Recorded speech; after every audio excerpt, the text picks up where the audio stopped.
The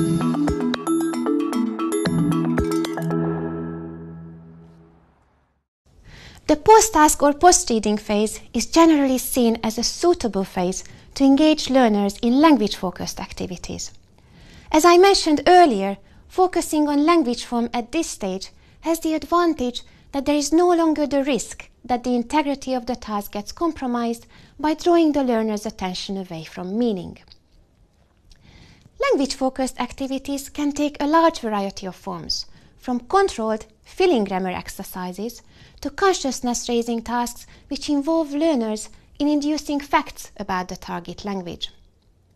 Regardless of the type of activity, a common and key feature of well-designed language-focused work is that it directs learners' attention to linguistic features that are relevant to completing the task. In the remainder of this lecture, I'll give you some examples of how this match between the content of the reading task and the targeted linguistic feature can be achieved.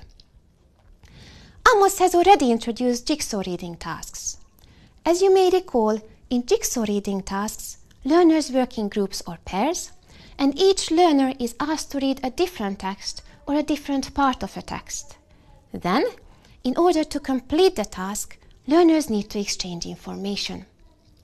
As part of a jigsaw reading task, learners could be asked to read about various holiday destinations. Their task then as a group could be to decide which destination to choose for a class trip. Now you might want to pause the recording a bit and consider this short text, taken from a website advertising holidays in Corfu, the Greek island. If learners were asked to read this and similar texts as part of this jigsaw reading activity, what linguistic feature or features do you think might be worth focusing on in the post-task stage? This task would probably lend itself well to post-task activities where the focus is on descriptive language, such as descriptive adjectives and complex noun phrases. These linguistic features occur frequently in the text and are also likely to feature in the learner's production while discussing the destinations. Now let's consider another task type which typically features in English for academic purposes classes. Students can be asked to read a text describing changes, for example in the level of air pollution or a value of a certain currency. The task that students could be asked to do then is prepare a chart based on the information included in the text. Again, you might want to pause the recording and have a quick look at this short text describing trends. Can you reflect on what type of language would be worth targeting in the post-task stage of this reading sequence? Probably a natural choice would be to include an activity focusing on vocabulary items which are used to describe the trends in the text, as illustrated in the PowerPoint slide here. Let's consider a final example. Most of you have probably used or come across story ordering tasks. This task type involves distributing parts of a story among students who work in groups. Then, the learner's task is to read the part of the story that has been assigned to them, and through interacting with their partners, find out the correct order of the story segments.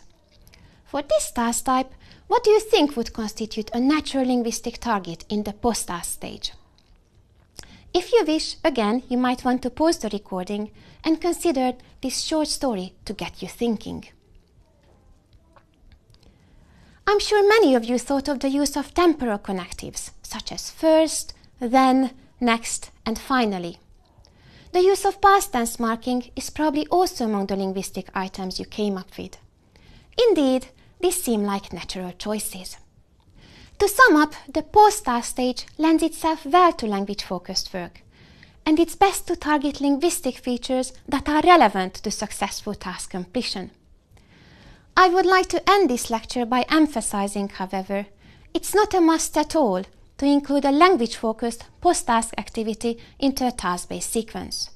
Not all task-based sequences which focus on reading or other skills need to end with a focus on language.